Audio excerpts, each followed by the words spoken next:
ഈശോ മിശിഹായിക്ക് സ്തുതിയായിരിക്കട്ടെ. UK-യിലെ വിവിധ യൂണിവേഴ്സിറ്റികളിൽ ഇപ്പോൾ ഗ്രാജുവേഷൻ സെറമണികൾ നടക്കുകയാണ്.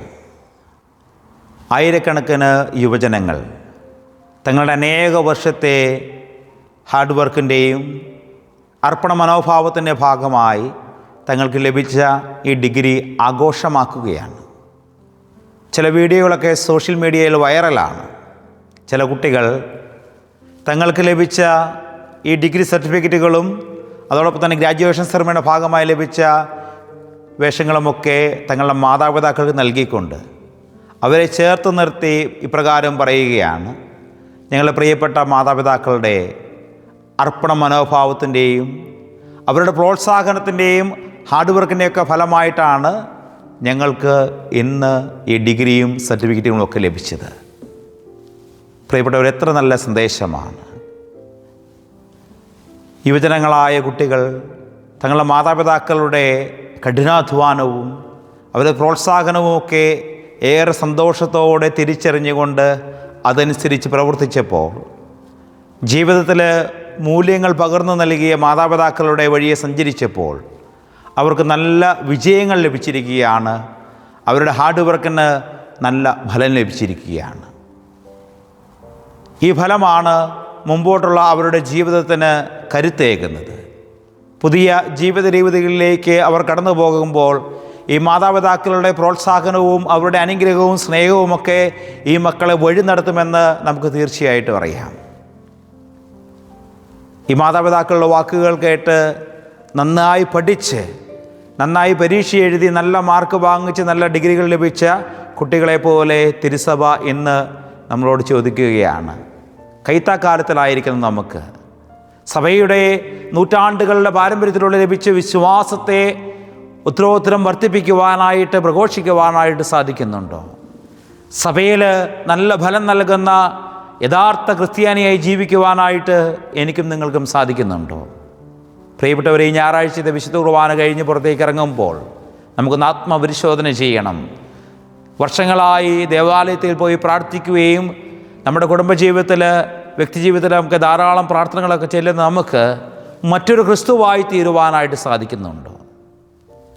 ഈശോയെപ്പോലെ മറ്റുള്ളവരുടെ ജീവിതത്തിലേക്ക് സന്തോഷമായി സമാശ്വാസമായി കടന്നു ചെല്ലുവാനായിട്ട് സാധിക്കുന്നുണ്ടോ? ഈശോയെപ്പറ്റി ഒന്ന് ചിന്തിച്ചു നോക്കിയേ. അവനെല്ലാവരെയും ഉൾക്കൊള്ളുന്നവനായിരുന്നു. പാപത്തെ വെറുത്തെങ്കിലും പാപികളെ സ്നേഹിച്ച് കൂടെ നിർത്തിയവനാണ്. അവർക്ക് പശ്ചാത്താപത്തിന് അവസരം നൽകിയവനാണ്. സ്വർഗസ്വനായ പിതാവിൻ്റെ അടുത്തേക്ക് ഞാൻ നിങ്ങളെ ക്ഷണിക്കുന്നുവെന്നും നിങ്ങൾക്ക് വേണ്ടി ഒരു സ്ഥലമൊരുക്കി ഞാൻ തിരിച്ചു വരുമെന്ന് വാഗ്ദാനം ചെയ്തുകൊണ്ട് നഷ്ടപ്പെട്ടു പോയ മനുഷ്യൻ്റെ പ്രത്യാശയ്ക്ക് പുതുജീവൻ നൽകി സ്വർഗത്തിലേക്ക് നമ്മളെല്ലാവരും ക്ഷണിച്ചവനാണ്. ദുഃഖത്തിലൂടെയും വേദനയിലൂടെയും കടന്നുപോയ എല്ലാ വ്യക്തികളുടെയും ജീവിതത്തിലേക്ക് രോഗസൗഖ്യവും ശാന്തിയും സമാധാനമൊക്കെ നൽകി സന്തോഷം പകർന്നു കൊടുത്തവനാണ്. ആരെയും വേർതിരിച്ച് മാറ്റി നിർത്താത്തവനാണ്. ഇനി നമ്മുടെ ജീവിതം എന്ന് എടുത്തു നോക്കാം. എപ്രകാരമാണ് നമ്മുടെ ജീവിതം? എല്ലാവരെയും ചേർത്ത് നിർത്തുവാനായിട്ട് നമുക്ക് സാധിക്കുന്നുണ്ടോ? അതെയോ നമ്മളെ സ്നേഹിക്കുന്ന, നമ്മൾക്ക് സ്തുതി പാടുന്ന, നമ്മളെപ്പറ്റി നല്ലത് മാത്രം പറയുന്ന ആളുകളെ മാത്രമാണോ നമ്മൾ ചേർത്ത് നിർത്തുന്നത്? ഈശോ കുരിശിൽ കടന്നുകൊണ്ട് ഇപ്രകാരം പ്രാർത്ഥിച്ചു: പിതാവേ, ഇവർ ചെയ്തതെന്തെന്ന് ഇവരറിയുന്നില്ല, ഇവരോട് ക്ഷമിക്കണമേ എന്ന്. പ്രിയപ്പെട്ടവരെ, നമ്മളെ ദ്രോഹിക്കുന്നവരെ, നമ്മളെപ്പറ്റി അനാവശ്യമായ കാര്യങ്ങൾ പറിച്ചു പകർന്ന ഒത്തിരിയേറെ ആളുകൾ നമ്മുടെ സമൂഹത്തിലുണ്ട്, നമുക്കറിയാം. പക്ഷെ അവരെ സ്നേഹിക്കുവാനായിട്ട്, അവരോട് ക്ഷമിക്കുവാനായിട്ട് നമുക്ക് സാധിക്കുന്നുണ്ട്. പലപ്പോഴും ചെറിയ ചെറിയ കാരണങ്ങളുടെ പേരിൽ മറ്റുള്ളവരെ അകറ്റി നിർത്തുന്നവരാണോ നമ്മൾ? പ്രിയപ്പെട്ടവരെ, ഈ ഞായറാഴ്ചത്തെ സുവിശേഷത്തിൽ ഈശോ തന്നെ ഉപമിക്കുന്നത് മുന്തിരിച്ചെടിയോടാണ്. ഈ മുന്തിരിച്ചെടിയുടെ ഉടമസ്ഥനായിട്ട്, കർഷകനായിട്ട് ഈശോ ചൂണ്ടിക്കാണിക്കുന്നത് തൻ്റെ പിതാവിനെയാണ്. എൻ്റെ ഈശോ പറയുകയാണ്: എൻ്റെ പിതാവ് കർഷകനാണ്, ഞാൻ മുന്തിരിച്ചെടിയാണ്. എന്നോട് ചേർന്ന് നിൽക്കുന്നവരെല്ലാം നല്ല ഫലങ്ങൾ നൽകും.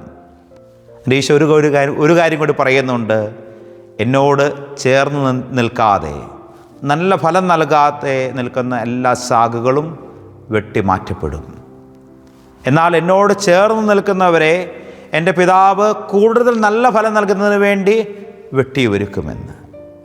പ്രിയപ്പെട്ടവരെ, നമുക്കൊന്ന് ചിന്തിച്ച് നോക്കാം. നമ്മൾ ഈശോയോട് ചേർന്ന് നിൽക്കുന്നവരാണോ? നല്ല ഫലം നൽകുന്നവരാണോ? ഈശോയോട് ചേർന്ന് നിൽക്കുവാനും നല്ല ഫലം നൽകുവാനും നമുക്ക് സാധിക്കട്ടെ. മറ്റൊരു ക്രിസ്തുവായി ഈ കാലഘട്ടത്തിൽ ജീവിക്കുവാനായിട്ട് നമുക്ക് സാധിക്കണം. നമ്മുടെ പ്രവൃത്തികൾ കണ്ടിട്ട് മറ്റുള്ളവർക്ക് നമ്മളൊരു നല്ല മനുഷ്യനായി ജീവിക്കുന്ന വ്യക്തിയാണെന്ന് അറിയാൻ സാധിക്കണം. നല്ലൊരു ക്രിസ്ത്യാനിയായി ജീവിക്കുന്ന വ്യക്തിയാണെന്ന് അറിയുവാനായിട്ട് സാധിക്കണം. അതിന് സഹായിക്കുന്നതാണ് ഈ ഞായറാഴ്ചകളിലെ പഴയ നിയമത്തിലെ വായനകളും ലേഖനഭാഗവുമൊക്കെ. ഒന്നാമത്തെ വായന നിയമാവർത്തന പുസ്തകത്തിൽ നിന്നാണ്.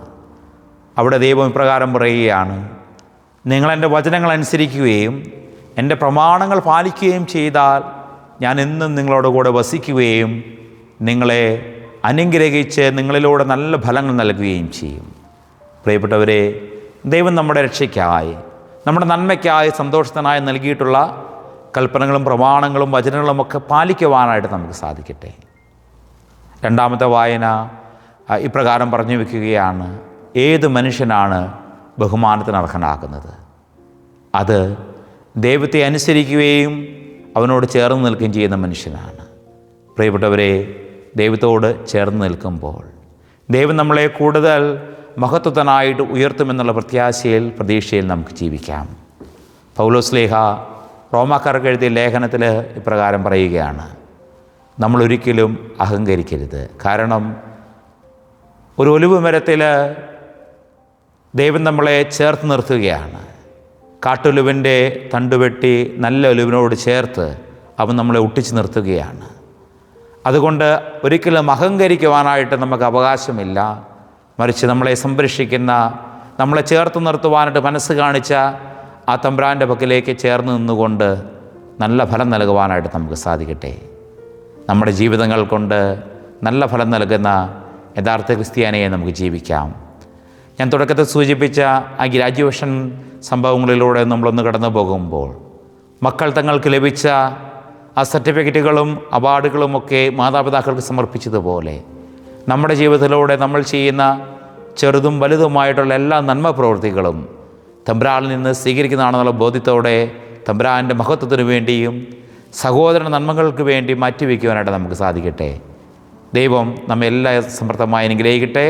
നമ്മുടെ കർത്താവായ യേശുമിശിഹായുടെ കൃപയും പിതാവായ ദൈവത്തിൻ്റെ സ്നേഹവും പരിശുദ്ധാത്മാവിൻ്റെ സഹവാസവും നമ്മളെല്ലാവരും കൂടെ ഉണ്ടായിരിക്കട്ടെ, ഇപ്പോഴും എപ്പോഴും എന്നേക്കും. ആമേൻ.